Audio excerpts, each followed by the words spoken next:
I knew something was wrong the moment I heard my son stop clapping. His tiny hands froze mid-air, his smile collapsing as my niece leaned over the cake, his cake, and blew out the candles while everyone cheered like she'd just won some award. Then she reached for his presents as if they were hers by birthright. And my family? They laughed. They encouraged her. They pretended not to see my son's trembling lip, the way he swallowed his tears like they were punishments he wasn't allowed to feel. That was the moment something snapped in me, quietly, cleanly, like the click of a safety before a shot is fired. I picked up my son, carried him out of that house, and didn't say a single word. Silence is stronger than shouting. It lingers, it unsettles, and I was already planning. Back then, funny thing is, they used to adore me. When my sister begged for help, money, babysitting, rides, emotional labor, I gave it. I believed family meant loyalty. I believed love returned. I believed kindness was contagious. But kindness only works on people with a conscience. My family only had expectations. They took, I gave. They demanded, I complied. They failed me, I forgave. Until the birthday. That day wasn't a betrayal. It was proof that the betrayal had begun years earlier. I just hadn't opened my eyes yet. The discovery. After we got home, my son laid his head in my lap and whispered, "Did I do something wrong?"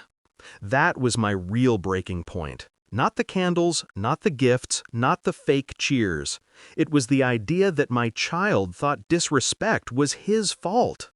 I started noticing everything after that.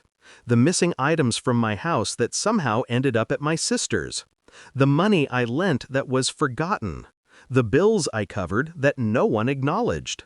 The way my family dismissed every boundary I tried to draw. Then the final blow.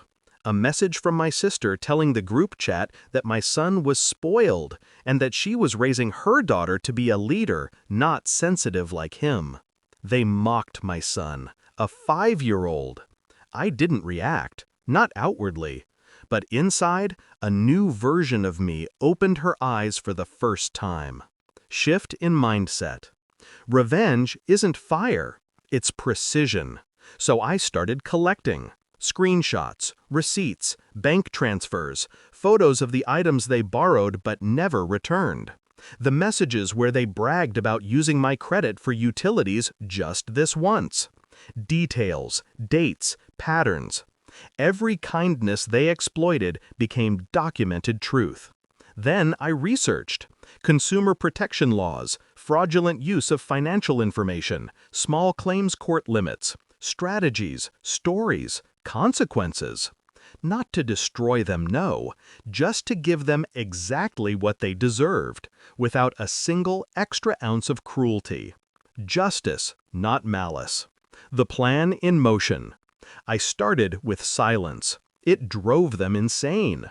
Then I pulled every shared account into my name alone. I froze my credit. I closed the secondary phone line my sister used behind my back. I reported the borrowed utilities as unauthorized usage.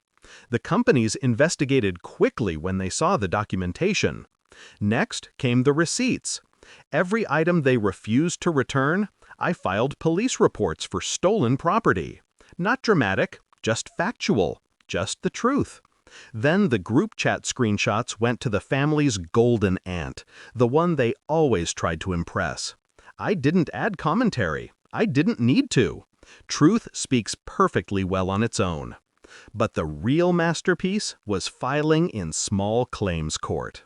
Calm, clean, organized. I attached every receipt, every message, every borrowed dollar they'd sworn they'd repay. They were served at a family dinner. I wasn't there, but I heard the silence was biblical. The climax. 2 months later, we faced each other in that courtroom. My sister looked at me like I was a stranger. In a way, she was right.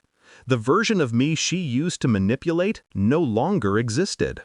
When the judge asked for my evidence, I placed the folder on the desk, thick, sorted, labeled. Her face drained as each page was read aloud. Unauthorized utilities, misused credit, stolen items, screenshots mocking a child. Piece by piece, her perfect mom image disintegrated. Her voice cracked, her excuses collapsed. Her daughter watched from the hall, confused, quiet, for once. The ruling came swift. Repayment, returns, restrictions, a mark on her record. Justice. Nothing more, nothing less. Resolution. As we walked out, she whispered, "You ruined me." I didn't stop walking. I simply answered, "No, I stopped you." That night, my son and I baked a small cake together. He blew out the candles alone. He made a wish and smiled. And for the first time in a long time, I did too. Revenge isn't about hurting someone. It's about removing yourself from the hands that keep trying to break you. Piece by piece, I reclaimed my life. And every piece was worth it.